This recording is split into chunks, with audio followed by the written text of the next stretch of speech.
Today we are painting on a 4x6 canvas, and we're going to be creating a sky on our painting that goes pretty much 2/3 of the way down the canvas.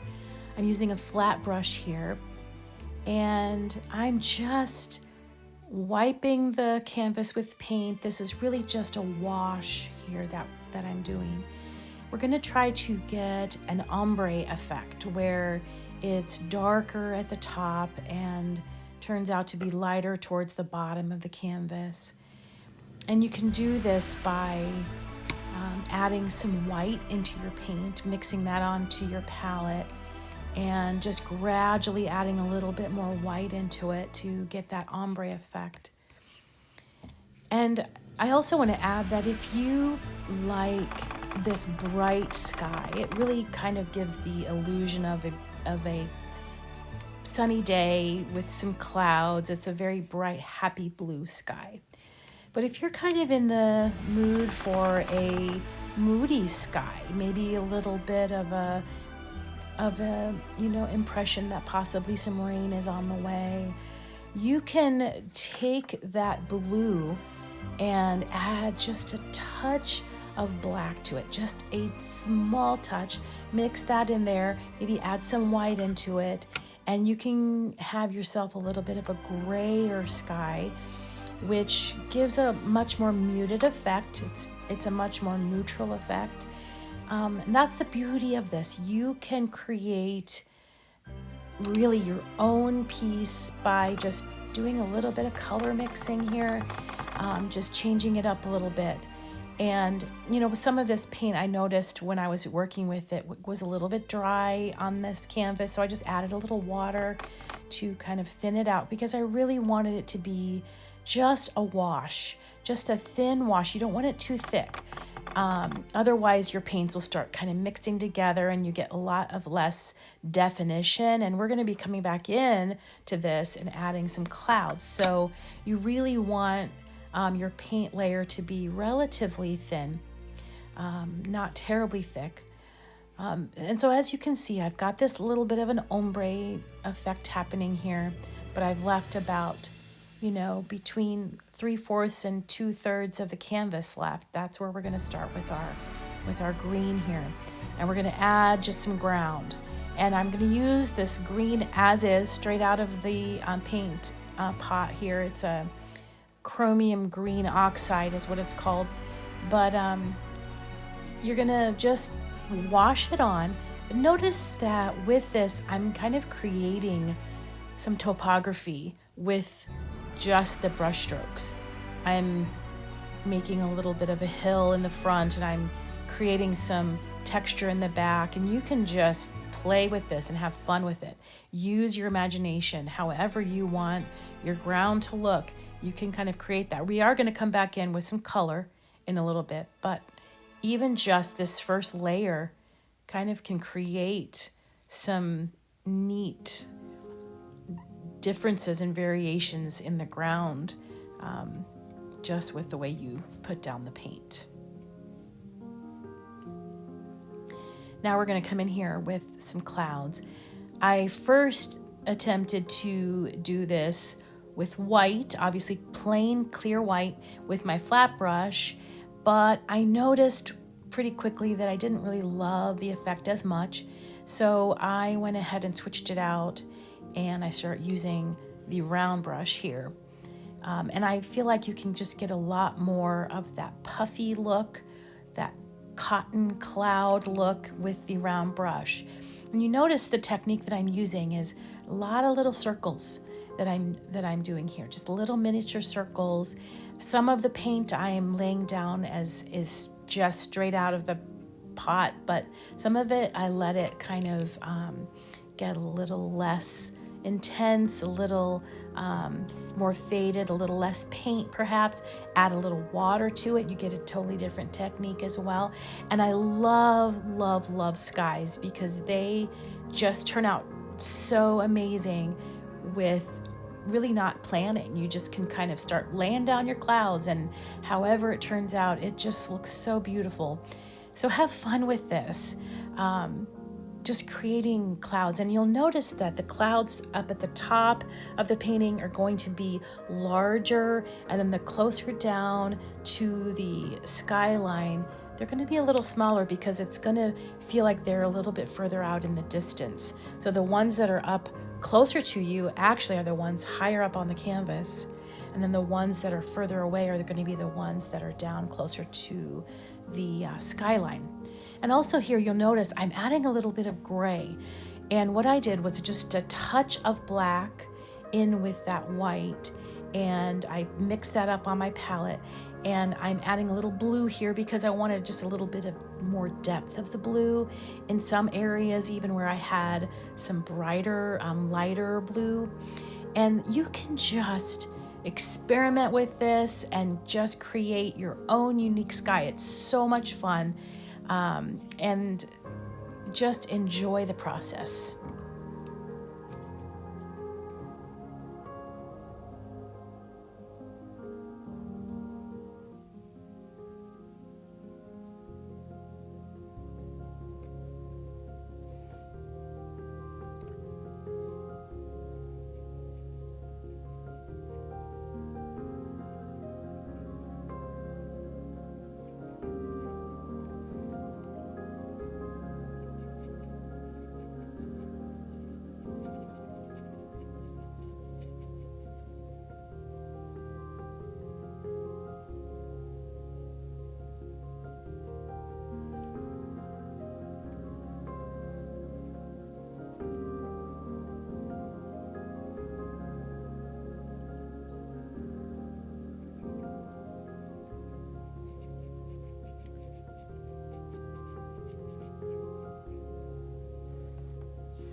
Notice here that I'm bringing a cloud kind of more into the forefront by layering it on top of another cloud with brighter white.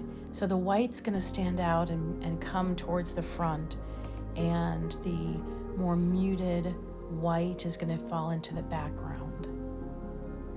And here's where I make these little tiny clouds that are kind of off in the distance, and you can even add some wind, that's blowing those clouds, like there's maybe a storm brewing out off in the distance.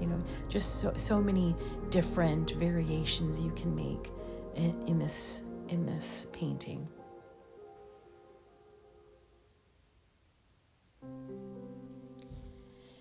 Now I'm going to start by creating the trees in the foreground, I put a background of brown behind these trees. Now you could choose to do it any number of ways. You could choose to just make the trees green to begin with and add in the brown as the shadow later on. This was a little bit of an experiment for me as I was working with this. Use your round brush. You can make some trunks coming right up from the ground. Just be creative. Trees, no one tree looks like another tree. So you can create these trees however you like them. These turned out to be a little bit bigger than the ones I had done in another painting that I had done similar. Actually, the one that was in the brochure.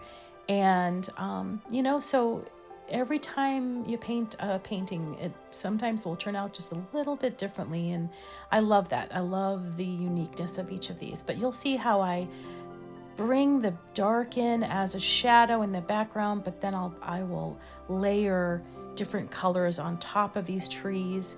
And you'll see that there'll be a bush line over on the left. I'll be doing the same thing. So just, enjoy this process. As you can see here, I'm leaving a little bit of blue in the background because a lot of times you can see sky through trees. So make them a little bit looser, and not quite just so super thick. Sometimes we just tend to overpaint things, and I would say just leave it kind of loose.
And now we're going to add a little bit of color into the foreground, and we want to give the illusion of some sunlight landing on some of the ground.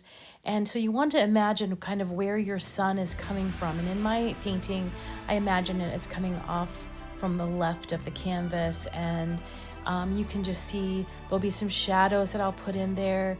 Right now I'm just adding some sunlight to the ground. I'm just using the yellow, it's actually called raw sienna, and I added some white to it just to kind of give it that bright sunshiny look.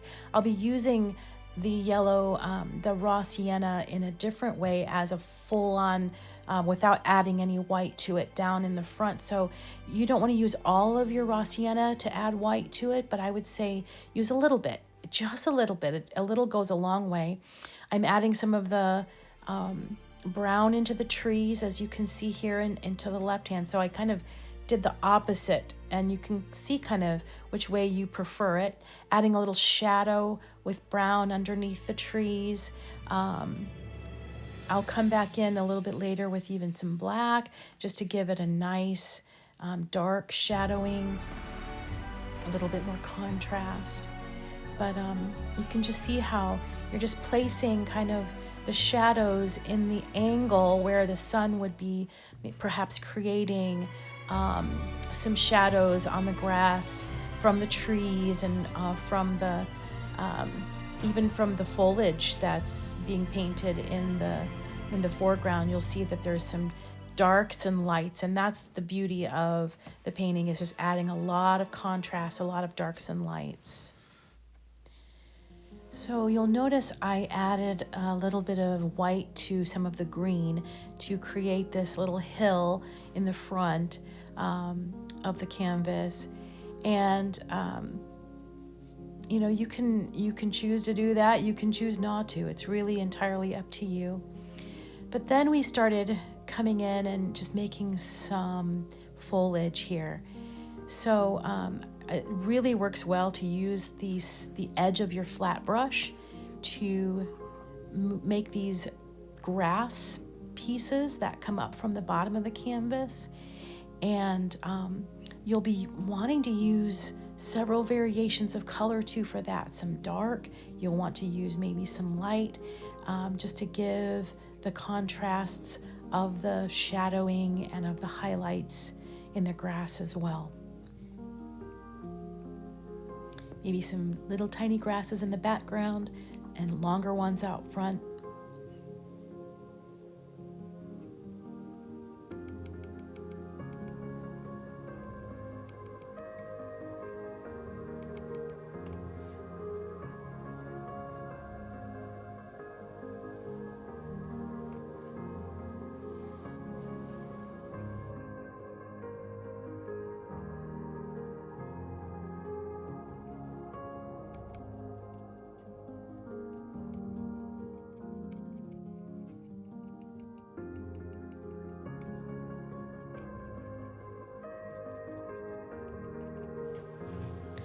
And now I'm going to come in here, like I said earlier, with some black, some darker color. You can even mix some black with the burnt umber, which is the brown, to kind of create still a warm shadowing that's happening here. And then I'm adding in some green again with some white added to it to get that highlight into the tree, because the sun's shining on the tree and you want to kind of indicate where that's happening as well.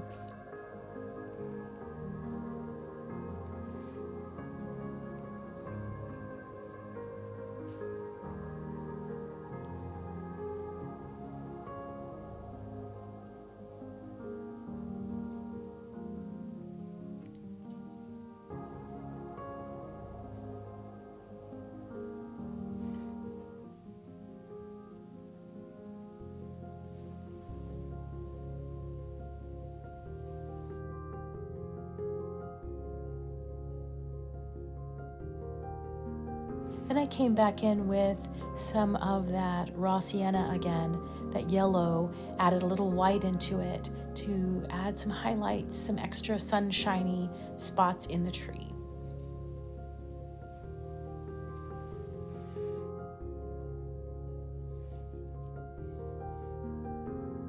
And here I'm coming in with just raw sienna straight from the pot, and I'm adding in some dimensions of color into these bushes on the side. There would be variations of color in the foliage usually, so you want to allow for the depth of that. And then this would be, again, the raw sienna blended with white and bringing in some highlights.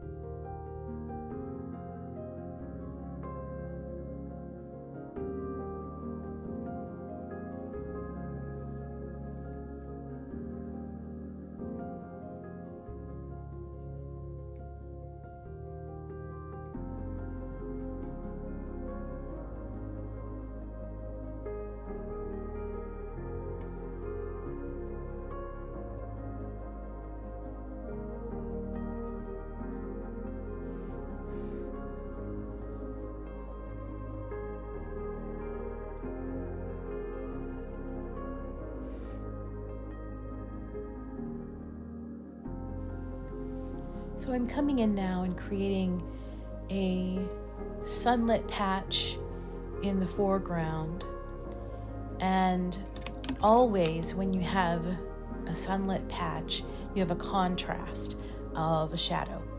And so you're going to come in underneath that with some of the deep green, creating a shadow behind that. And it just adds so much dimension when you bring in highlights and shadows. So just experiment with that, have fun with that. And of course, you need grass and you need different colors of grass. And so you bring in little pieces of grass, maybe even some flowers, whatever you want. You can use the raw sienna as flowers. Just create, if you want to, try to experiment with creating some other colors with the colors that you have. Go for it. I think that's so much fun.